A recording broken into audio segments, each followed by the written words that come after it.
पाकिस्तानियों के लिए एक बहुत बुरी खबर है। रेशो है वो इस वक्त सबसे हाईएस्ट 115 उनको वोट जो है अब तक वो किसी को भी नहीं मिले, किसी को 31 मिले, किसी को 40 मिले और रेशो जो है वो 115 पर इस वक्त टच कर रहे हैं। इस मुल्क में मुस्तहकम सियासी माहौल और जो दुरुस्त एक मुआशी पॉलिसी है वो नाफिज नहीं होगी, तब तक ये मुआशी हालात बेहतर होते नजर नहीं आ रहे हैं। रेशी जो इंटरनेशनल लेवल पे दुनिया तंग है इस मुल्क से। अब जैसे इंग्लैंड का ले लें आप, ऑफ कोर्स इंडिया की अचीवमेंट है, क्योंकि इंडिया की जो है इस वक्त डेमोक्रेटिक जो सिचुएशंस है वो बहुत उनके अच्छे ताल्लुकात हैं, और जो उनके फ़ॉरेन ताल्लुकात हैं, जो उनका फ़ॉरेन मिनिस्टर है, आप उसको देखें कि इंडिया किस तरह से अपनी चीज़ों को आगे चलाता है। तो एक तरफ हिंदुस्तान जो है वो बुलेट ट्रेन की स्पीड से आगे आगे आगे बढ़ता हुआ नज़र आ रहा है, पूरी दुनिया को नज़र आ रहा है।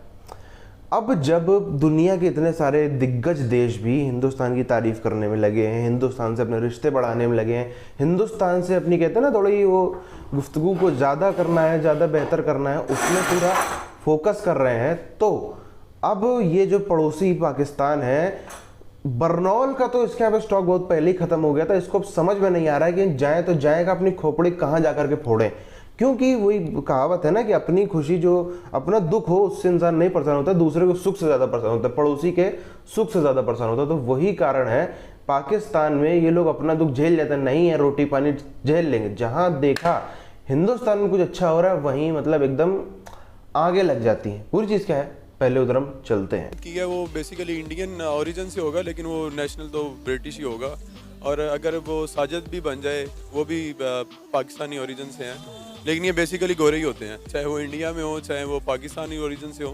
तो लेकिन ये है कि अगर पाकिस्तानी बन जाता तो बेहतर था, तो उसने मेहनत की होगी, मेरा ख्याल अच्छी है। किसके चांसेस ज़्यादा हैं? जाहिर है इंडियन ओरिजिन के चांसेस ज़्यादा, उनकी लॉबीज़ और उनके जो एमपीज़ हैं वहाँ पे उनकी स्ट्रेंथ हमारी निस्बत ज़्यादा है, तो मेरा ख्याल है वो विन कर जाएंगे। इस की तरफ लगा के उनको सेक्स ट्रेड के लिए तैयार करते हैं। ये एक बहुत ही बड़ा मसला है, और इसमें टोटली अब आप देखें ये भाई साहब है, ये रॉचडेल ग्रूमिंग गैंग का लीडर है, ये कौंसिल में वेलफेयर ऑफिसर था। वेलफेयर ऑफिसर के पास गरीब लोग यहाँ के जाते हैं मदद के लिए, उनको ही टारगेट करता था, उनकी लड़कियों को पकड़ता था। और ये सब मुसलमान हैं हमारे, अल्हम्दुलिल्लाह पक्के मुसलमान हैं और पाकिस्तानी हैं। देखें रशी, एक तो जब बोरिस जॉनसन थे प्राइम मिनिस्टर, तो रशी जो है वो साजिद जावेद की तरह एक आउटस्पोकन, और हमेशा उन्होंने तनकीद की बोरिस जॉनसन पर। पार्टी उससे बहुत यानी एक तो वो आउटस्पोकन है, फैसले अच्छे लेते हैं, और इस मुल्क में प्योरली किसी की हैंडसम होने पे उसको नहीं बनाया जाता, या उसके किसी अच्छे कदम सिर्फ और सिर्फ गवर्नमेंट में देखा जाता है कि वो गवर्नमेंट में उसने कौन से अच्छे स्टेप्स दिए, उनकी वजह से उनकी वोटिंग जो है उसमें कोई इजाफा हुआ, उनका वोट बढ़ा। अगर किसी की वजह से वोट कम होता है, इसीलिए अगर किसी को प्राइम मिनिस्टरशिप से हटाया जाता है तो उसको पार्टी कमांड से भी हटा दिया जाता है कि ये हमारी पार्टी के लिए ठीक नहीं है, आइंदा इलेक्शन में हमें बहुत नुकसान हो जाएगा। तो it's an achievement for the Indians, ठीक है। अगर देखा जाए तो दुनिया की जितनी भी बड़ी ऑर्गेनाइजेशंस हैं, इंक्लूडिंग माइक्रोसॉफ्ट, गूगल, लिंक्डइन, तो इन सब को जो हेड कर रहे हैं वो सीईओज इंडियंस ही हैं। इंडियंस के लिए ये अचीवमेंट है और प्राउड की बात है, लेकिन एज अ पाकिस्तानी मेरे लिए ये कोई अच्छी खबर नहीं है, क्योंकि पाकिस्तान में जो हालात आजकल चल रहे हैं, हमें अपनी बका की जंग लड़नी पड़ रही है। तो हम दूसरों की खुशी पे खुश होना अगर देखते हैं तो ठीक है, हमें खुश होना चाहिए कि ये एक रीजन के लिए as a regional super power India भी है, पाकिस्तान भी है, दे भी रहे हैं, और ऐसा लगता है कि वो शायद रशी को किसी एक मरहले पर जाकर हरा देंगी। लेकिन जी अभी तक ऋषि सुनाक सबसे अहम उम्मीदवार समझे जा रहे हैं, लेकिन असल मामला नाज़रीन तब सामने आएगा जब बरतानिया भर के 1,80,000 के करीब जो मेंबरान हैं वो नए वज़ीर आज़म के इंतखाब के लिए वोटिंग करेंगे। बरतानिया की सियासी सूरत हाल इस वक्त क्या है, और ये जो 1,80,000 से ज़्यादा मेंबरान है ये कब अपना वोट कास्ट करने जा रहे हैं?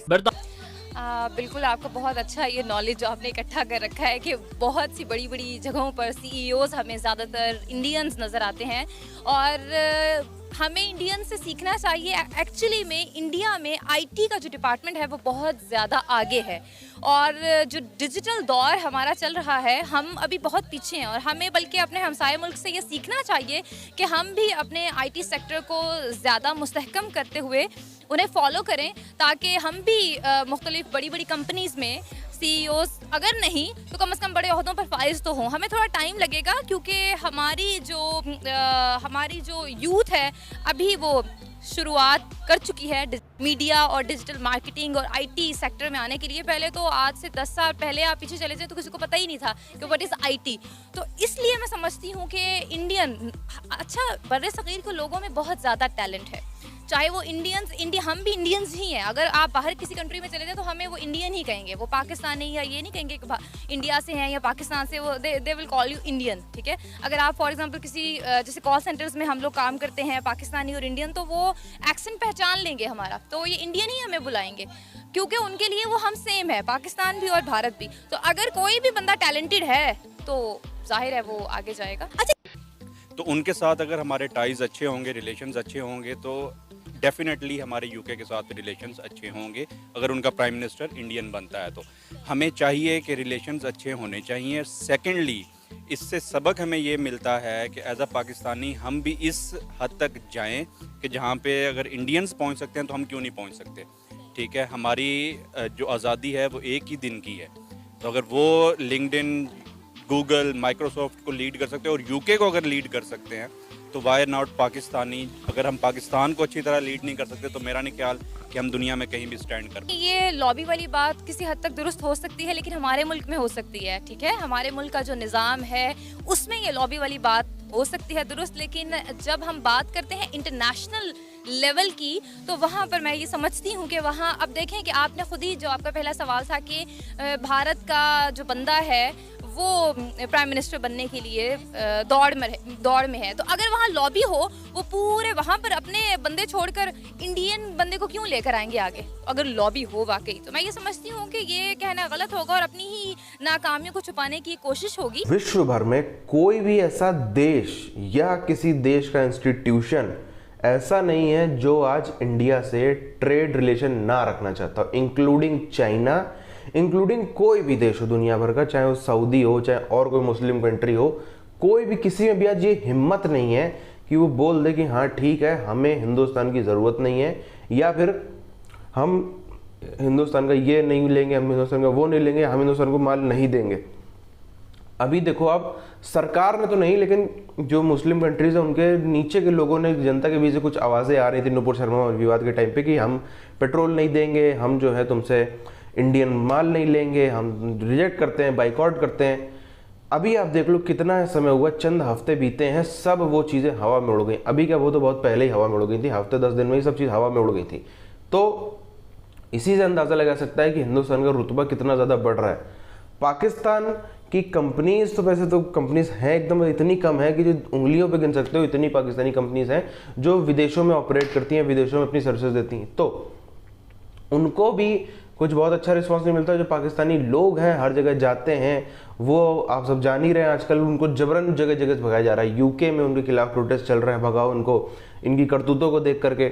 ग्रीस से, बाकी कंट्रीज, यूरोपियन कंट्रीज से, और यहाँ तक कि जो मुस्लिम कंट्रीज है वहाँ से भी इनको धक्के मारना होगा, क्योंकि वही जो हरकतें हैं सब लोगों को परेशान करने से लेकर, चोरी चकारी से लेकर, छेड़खानी से लेकर, मतलब कहीं की भी जनता होगी ऐसे अराजक तत्वों को बर्दाश्त नहीं कर सकेगी। इसीलिए जो पुलिस पे अपने डाल देते हैं कि भाई, सरकार डाल देते हैं कि भाई इनको भगाओ भगाओ। सरकार जहाँ पे उन देशों की असमर्थ हो जाती है, वो लोग खुद ही मैदान में उतर जाते हैं, और जहाँ जहाँ भी इनको दिखता है वो अपने पर्सनल लेवल पे जितना वो बाइकआउट उसका कर सकते हैं, वो लोग सब अपने देशों करते हैं कि हाँ भाई, एक कोई सामान, एक कोई प्रोडक्ट है वो दुनिया के किसी भी देश के बंदे की दुकान वाले के यहाँ पे मिल रहा है और एक पाकिस्तानी की दुकान मिल रहा है, पाकिस्तानी की दुकान में कोई नहीं जाता है। यही कारण है कि ये दुनिया भर से भगाए जा रहे हैं। अभी पाकिस्तान के ऊपर बोझ भी बढ़ते हुए नजर आ रहा है कि पाकिस्तान को भी तो खिलाना होगा ना। अब ये सब वापस आ जाएंगे तो पहले तो कमाई भेजते थे, एक वो रास्ता कटा, कमाई भी नहीं आएगी, और ये सब आ जाएंगे तो पाकिस्तान में इनको रोजगार के अवसर देने पड़ेंगे। तो ऐसी तैसी हुई पड़ी है। इसको ऊपर खत्म करते हैं, मिलते हैं आपसे वीडियोज़ में, तब तक के लिए जय हिंद।